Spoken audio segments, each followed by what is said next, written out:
filming. Okay, it's only taken me like 5 minutes to work out how to use this camera, so it's a good start. I'm going to start filming this now instead of doing my science lesson because science is boring and this is fun. Question number 1, have you ever struggled with binging? No, I wouldn't say I've struggled with binging. I think for it to be classed as binge, it has to be over 3,000 calories.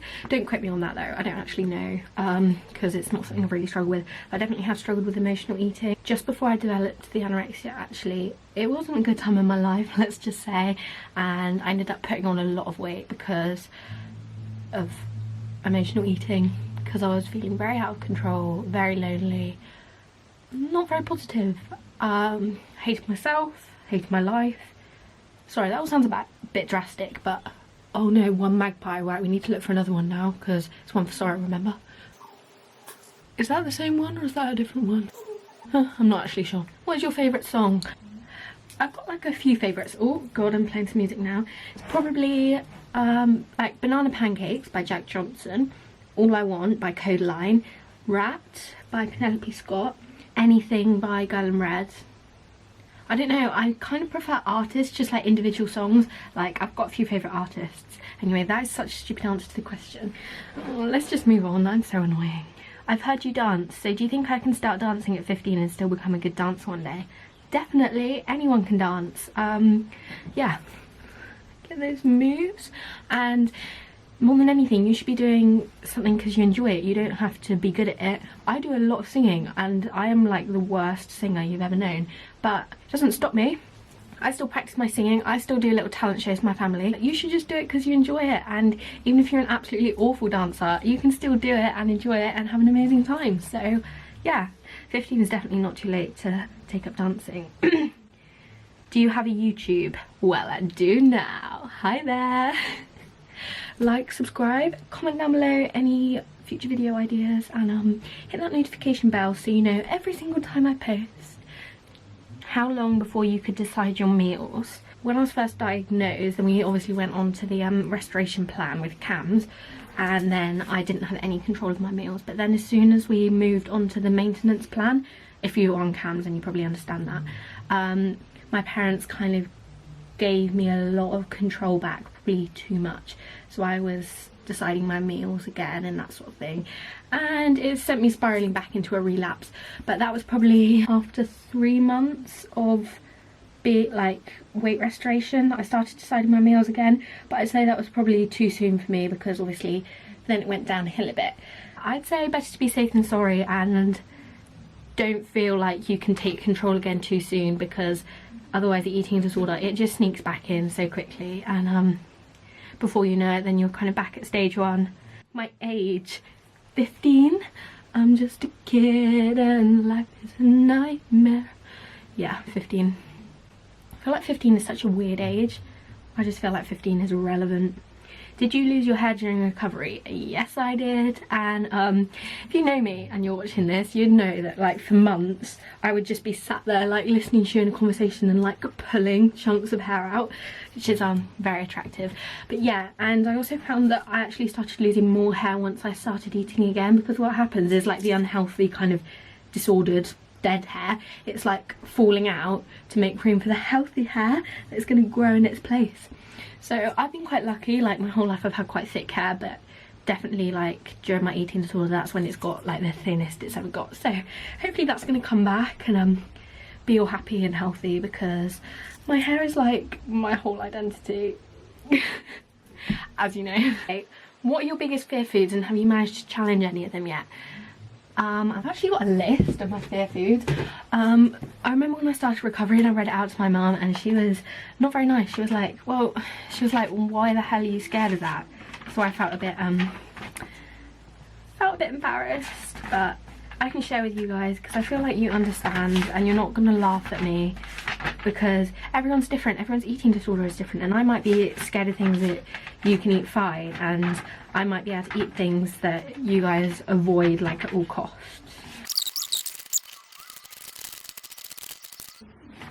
Ah, here it is. That only took me like 10 minutes to find. Yeah, my biggest fear foods are bananas. Have managed to challenge them, and I always love bananas, peanut butter, that is a massive one.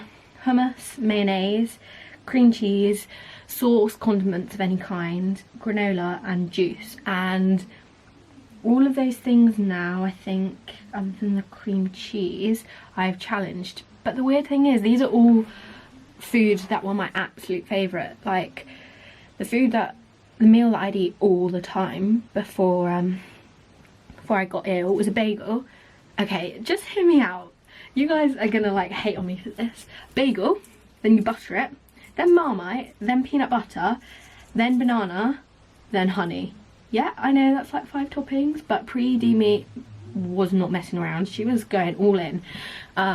Now, I don't know, I think I'd have an absolute meltdown if someone served that up to me. But before, I'd eat lunch, then I'd be like, right, bagel time. And I'd like make one of them and my whole family would be like, what the hell are you doing? That is not a nice mix. But I always do mashups, and it's just a milli mashup.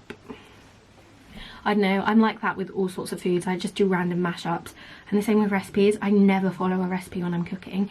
I just make up, and then I'll make I made a really good cheesecake once, and then I gave it to my family and they're like, whoa, this is amazing, you have to make this again. What went in it? And I was like, don't actually know.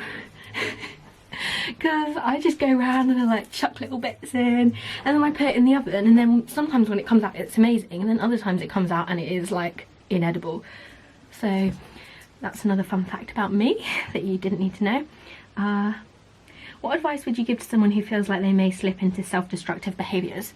Identify your triggers, definitely. I think that just by acknowledging the fact that that is how you're feeling, that is a massive step towards not going back. It's easy to kind of like suppress how you're feeling, and that's what the eating disorder was about for me. It was just kind of like to push away how I was actually feeling. And instead of dealing with that, I decided to give myself even more problems. So I'd say the fact that you've acknowledged that you may slip back into self-destructive behaviours is a massive step. I'd say spend loads of time around friends and family as much as you can, and just try and stay around people who have like a positive relationship with food. And on social media and stuff, avoid anyone that doesn't make you feel good.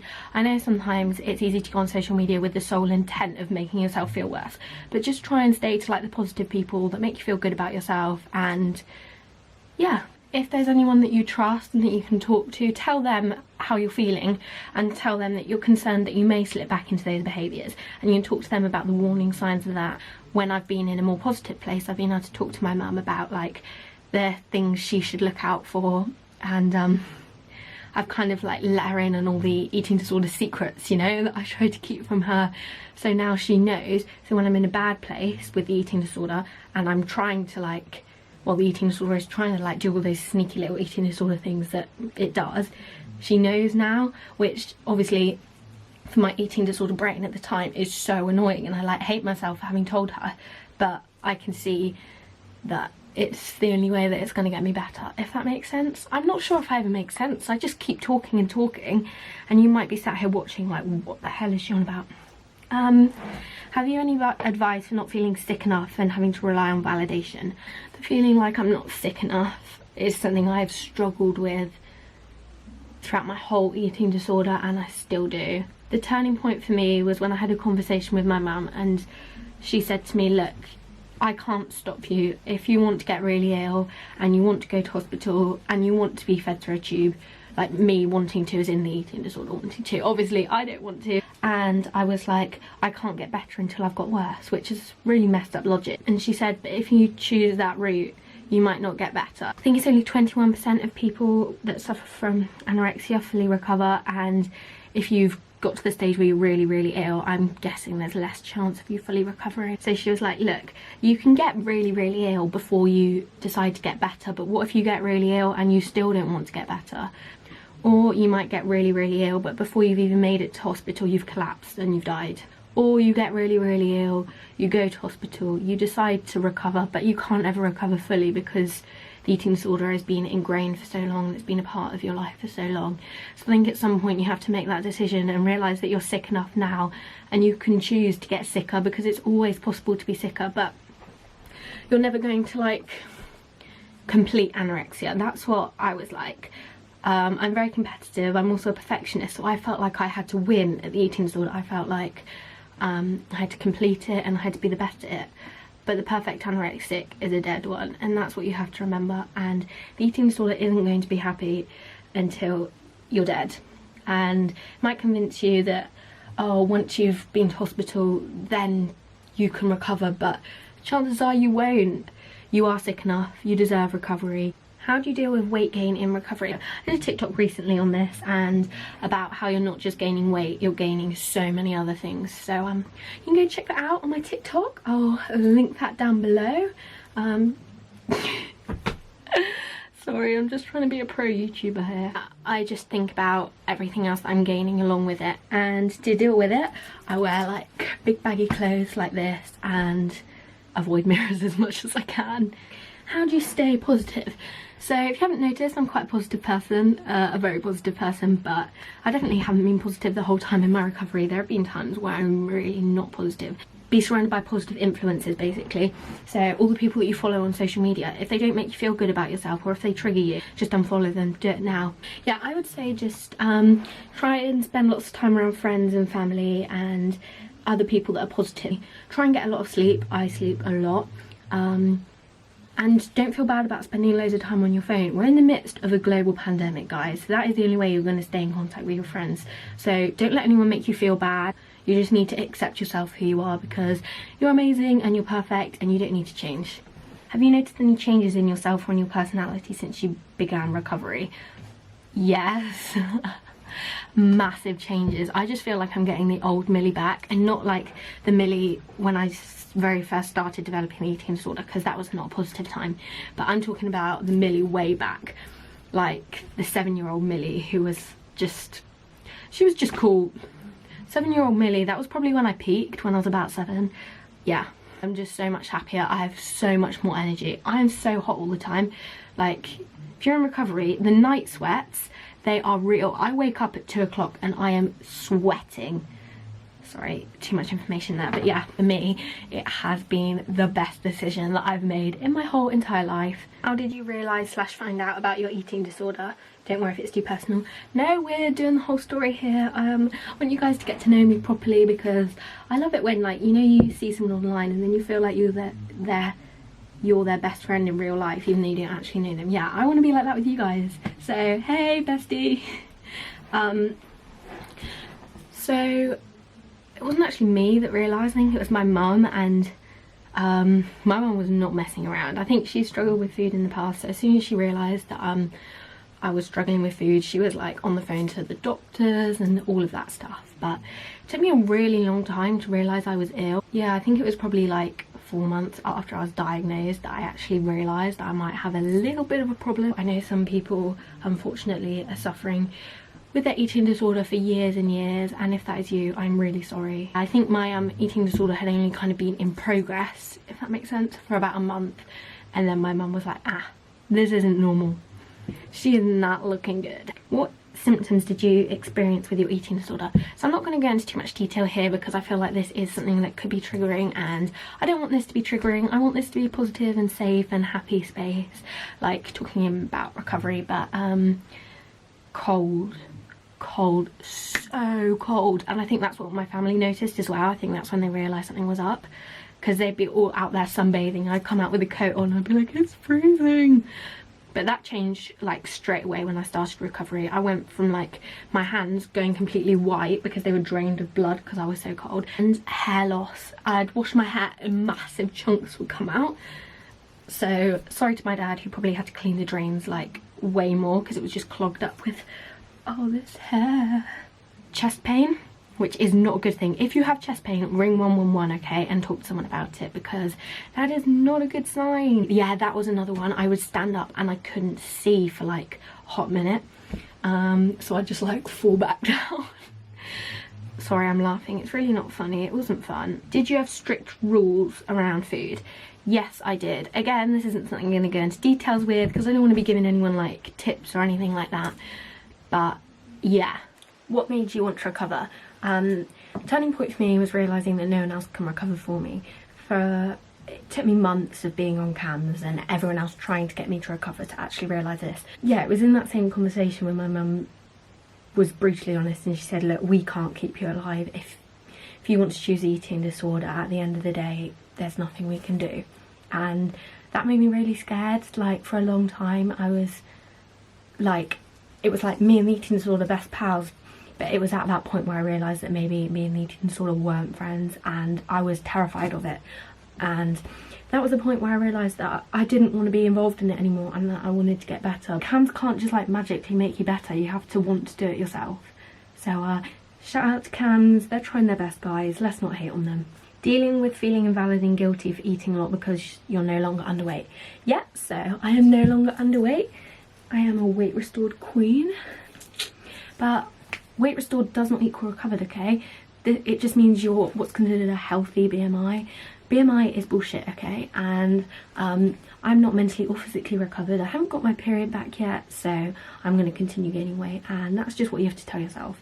Like, make posters of it and stick them up all around your room or at the top of the mirror. BMI is bullshit, okay?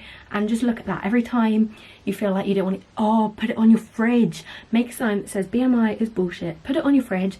So then every time you go and get some food, you read that and you go, yeah, I deserve this food, because you do. You deserve to eat.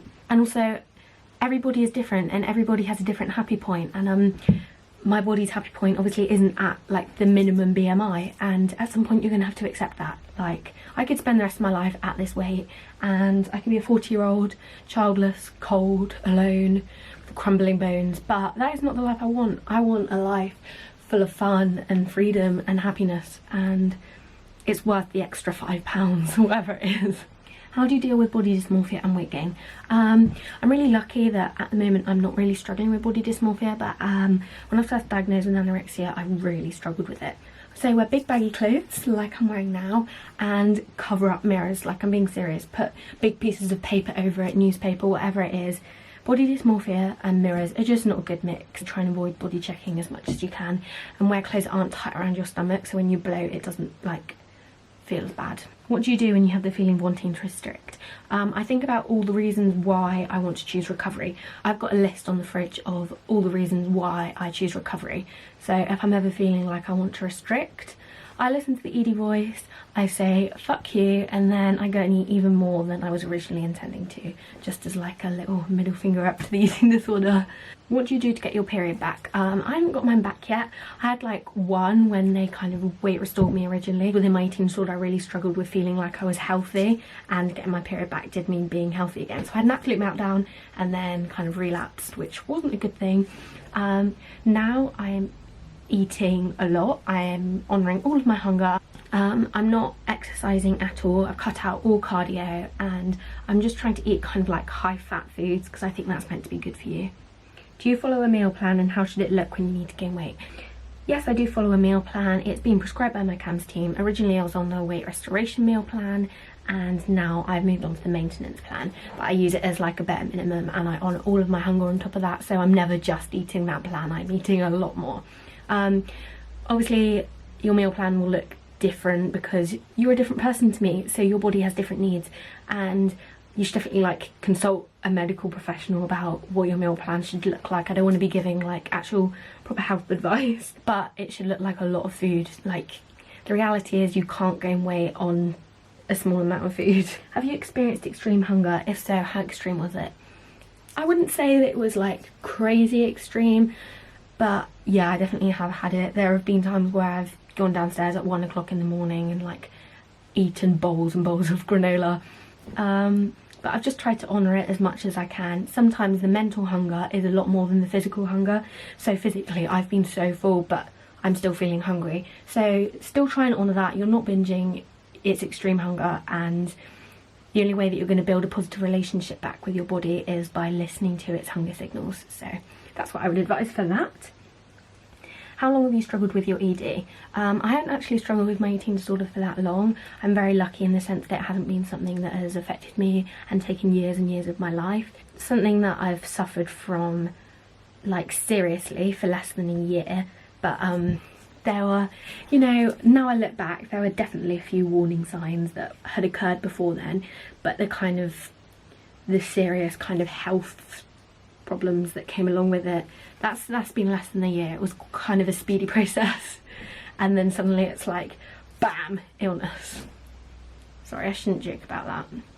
It's kind of like a coping mechanism, I feel like, when you joke about something that's happened to you.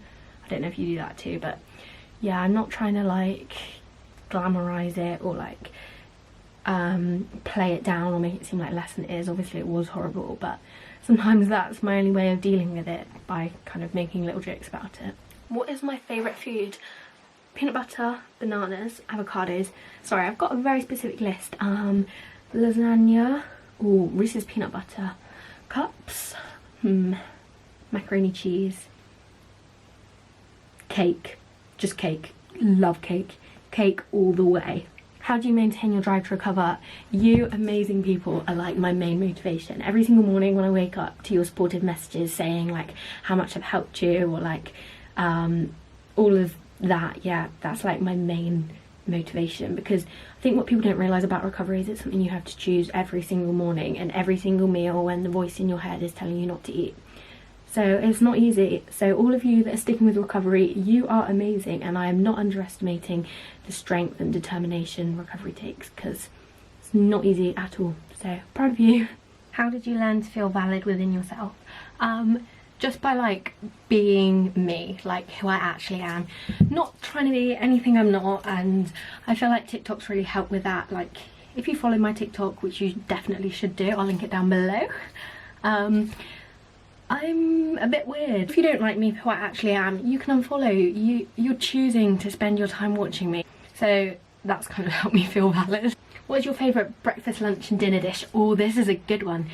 Favourite breakfast at the moment, it is granola. You probably noticed if you watch my what I eat in a day videos. I'm loving it. My mum makes the best granola. Lunch, sausage sandwich, a little bit of ketchup, but I'm very specific about the amount of ketchup. Dinner, lasagna, if I'm just off the top of my head. What are your favourite hobbies? Dance, I do a lot of dance, art, I like to draw, and making TikToks. Like that is just like my hobby now. How are you, genuinely? I'm really good, thank you. That is such a sweet question. Yeah, I'm doing really well at the moment. I'm not pretending. These are real smiles. Do you like sports? If so, which sports? Is ballet a sport? I'm gonna call ballet a sport, and don't go hating on ballet and saying it's not a sport. I'm not really good at paying attention in sports. Like I watch the rugby sometimes, but I have no idea what's going on, to be honest. So I guess the answer to that question is no. How did your parents / close and loved ones react to finding out about your eating disorder? So to be honest, they probably found out about it before I did, which I've already talked about. All of my family have been so supportive. There's a little card that my cousin made for me when I was really struggling, and I remember the day that I got it in the post, I was just crying. I'm not sure if this is going to be the wrong way around on the camera. I'll read it out for you because it is so cute. Says, Millie, you are my hero, get well soon, you're a star, love from Izzy. And then at the bottom she says, my dream is to go on Britain's Got Talent with you. And that was like all the motivation I needed to recover. So yeah, my family, big up my family, they're just flipping amazing. A lot of love. Do you want children when you're older? If so, what are your favourite baby names? Me and my girlfriend were talking about this the other day because I have a whole list of baby names. I only have 3 boys' names. Like, I'm sorry, but I am not having a boy. My boys' names list, I've got Elijah, Casper and Augustus. And on my girls' names, this is a long list, but I'm just going to pick a few. Florence, Matilda, Adelaide, Lyra, Nancy, Cleopatra, Luna. Yeah, the list goes on for quite a while. Your view on all in recovery, how do you define it? So I think all in recovery looks different for everyone. I am in all in recovery. For me, it looks like following my meal plan, which I'm prescribed for CAMS, but then honouring all of my hunger on top of it. I'm trying to build back that relationship with my body by listening to my hunger cues, because I'm hoping to get to the stage where I'm eating intuitively. For me, I'd say going all in is aiming to totally like fix your relationship with food and your body, and like there's no going back to the eating. I feel like all in is the way that I'm going to get properly better. And all in isn't the only type of recovery. It's taken me months of recovery to get to the stage where I'm mentally strong enough to go all in. At the start, I wasn't in a place where I was able to feed myself, and if you're not in that place yet, then that is okay. You just need to take your time. Everyone's recovery journey looks different, so don't spend too long comparing yourself to me, because we're at different stages in our recovery.